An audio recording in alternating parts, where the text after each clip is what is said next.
Oi, tudo bem? Eu sou o Tico e sejam bem-vindos a mais um Dúvidas Paranormais, esse nosso quadro clássico que vocês já conhecem, onde vocês fazem as perguntas e eu dou as respostas. E vamos começar hoje com uma pergunta do Kuromais. Ele quer saber se eu pretendo fazer vídeos de outros sistemas de RPG no futuro. E no momento eu acho que não, eu precisaria estudar primeiro outros sistemas. Eu sei que uma galera já pede para falar de Tormenta 20, vai ter o 3DT Victory agora saindo também pela Jambô. Eu tô até interessado nesse 3DT Victory até para poder fazer talvez algumas mesas de PVP, né, para fazer ali, tava até brincando na live esses dias sobre fazer um torneio de Mortal Kombat em RPG, então talvez dê para usar esse sistema. E obviamente o Tormenta 20, que é, digamos, até uma base pro Ordem, né, que muita gente fala, mas eu não conheço basicamente nada dele, então eu teria que estudar bastante para depois trazer para vocês. Não é uma ideia descartada, mas por enquanto eu tô bem focado em Ordem, até porque eu comecei esse canal por causa do Ordem, então eu não sei se por enquanto eu vou fazer outros sistemas aí de RPG, beleza? Mas valeu pela pergunta. O Alan Rodrigues quer saber se tem como fazer uma trilha de ocultista capaz de controlar, invocar e controlar criaturas, como o Dante fez ali no Calamidade, né? Ele mesmo disse que já sabe que pela lore do RPG não pode, mas se dá pra fazer alguma coisa do tipo. E cara, eu vou dizer pra você que existe já uma pessoa, na verdade um grupo, que já fez isso, que é o Grimório Paranormal. Eles já fizeram uma homebrew que colocou lá uma trilha de ocultista de invocador. Então ele tem ali um certo equilíbrio, onde você consegue criar a sua própria criatura, ou dependendo ali da mesa que você estiver jogando, você pode até usar uma criatura do próprio bestiário, tá?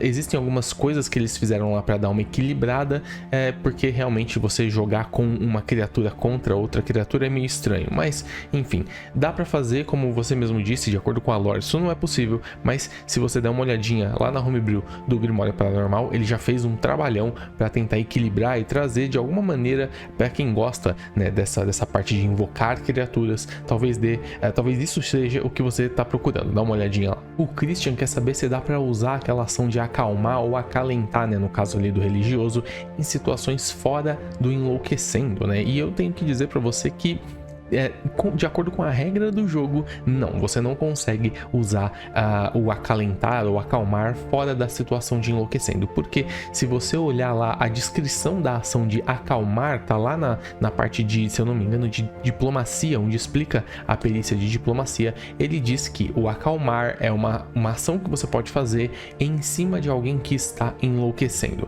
Então quando no próprio religioso, que fala que quando você usa a ação de acalmar, ela está se referindo a essa ação. Então você faz a ação de acalmar, que geralmente é feito com diplomacia, o religioso consegue fazer com religião. E aí, quando ele tira a pessoa de enlouquecendo, além de subir aquele 1 de sanidade, você sobe também um valor a mais. Então assim, você só pode usar o acalmar em pessoas que estão enlouquecendo, mas dependendo da lore, dependendo da situação, talvez o mestre permita você usar esse tipo de habilidade em outra parte ali, para ajudar os jogadores ou até outros NPCs a recuperarem um pouco de sanidade. De qualquer forma, vai sempre depender da mesa que você está jogando. O Raposo ou a Raposa, não sei, quer saber se dá para usar o relógio do Arnaldo ou o afortunado no ouvir os sussurros. Ouvir os sussurros, para quem não sabe, é um ritual onde você faz uma pergunta que tem que ter uma resposta sim ou não, e dependendo do resultado de um dado, a pergunta ela vai ser sim ou não, ela vai ser verdade ou vai ser forçadamente um não, se não me engano.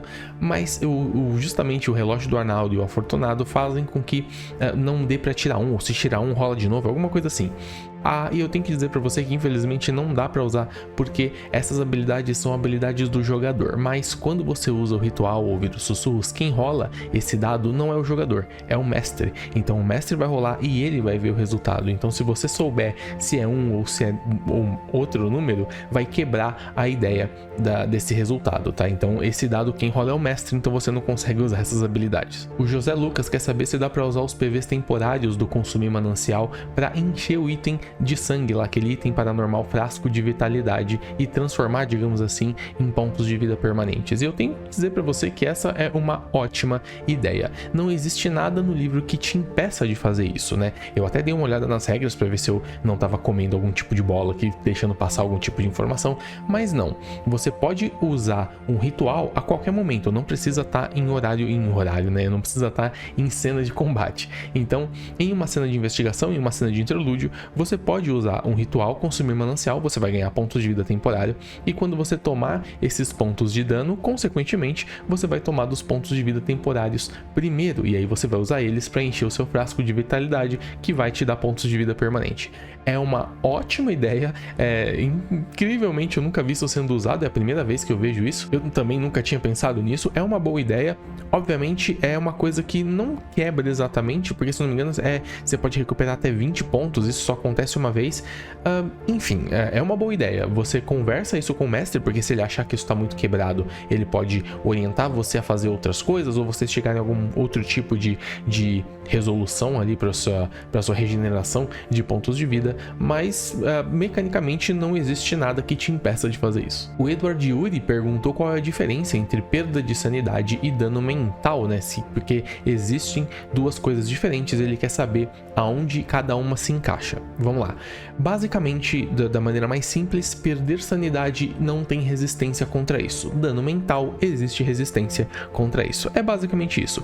Aonde existe perda de sanidade? Por exemplo, quando o seu personagem conjura um ritual e ele não passa naquela DT do teste de ocultismo. Ele conjura o ritual, mas ele perde sanidade. Essa perda de sanidade não tem resistência. Então, se você tiver resistência a dano mental, por exemplo, um item amaldiçoado ou qualquer outra habilidade que você tenha que faça com que você perca menos sanidade. Isso não vai contar quando você, por exemplo, falhar num ritual de ocultismo, num teste de ocultismo. Agora, a presença perturbadora e outras criaturas que causam dano mental, esse dano mental pode ser deduzido de resistências. Então, se você tiver uma resistência 5 a dano mental, então, quando você tomar uma presença perturbadora ou um ataque de qualquer monstro que tenha dano mental, você reduz a resistência. É basicamente isso. Dano mental você pode ter resistência contra. Perder sanidade não é dano mental, é meio que uma parte sua deixando de existir ou indo lá pro outro lado, enfim, essa pegada de passar pro outro lado e pegar resquícios do paranormal, esse tipo de coisa. O Void trouxe uma situação aqui pra gente, eu sempre gosto de discutir essas situações, vocês sabem disso. Ele quer saber se ele usar o Eletrocução em uma criatura que possua aparelhos eletrônicos acoplados nela. Ele deu um exemplo, o Telopsia ou o Ciborgue. Se ele causa o dobro de dano, já que na descrição do ritual fala que quando for um aparelho tecnológico você ignora a resistência e dá o dobro de dano.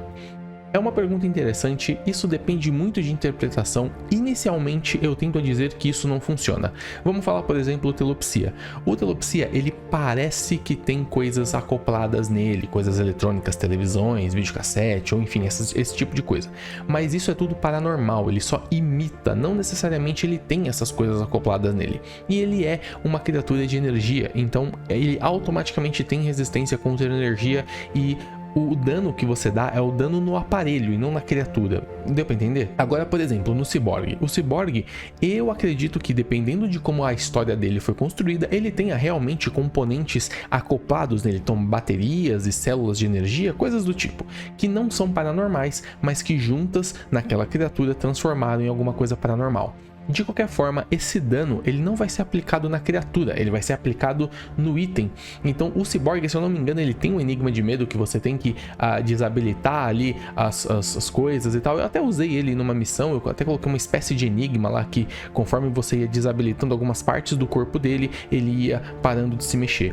Então, dependendo disso, se a história for construída em cima disso e aí alguém sim usar o Eletrocução num aparelho específico para dar dano no aparelho, mas não no monstro, eu acredito que isso possa ser considerado. Aí sim, porque você não vai estar causando dano nele, você vai estar causando dano no aparelho, que é um aparelho mundano e que está acoplado numa criatura. Aí ok, mas no caso do Telopsia não, porque ele é tudo paranormal mesmo. E essas foram as dúvidas de hoje, eu espero que vocês tenham curtido, não esquece do like e de se inscrever no canal para não perder outros vídeos, deixa seu comentário aqui embaixo também que eu posso responder ele no vídeo da semana que vem, e também não esquece de me acompanhar nas lives toda quarta-feira a partir das 18 horas na Twitch, que eu também respondo as dúvidas ali online, né, ao vivo, e também a gente joga junto, testa ficha e faz outras coisas ali relacionadas à ordem, beleza? Muito obrigado a todos vocês que assistiram e olhos sempre abertos.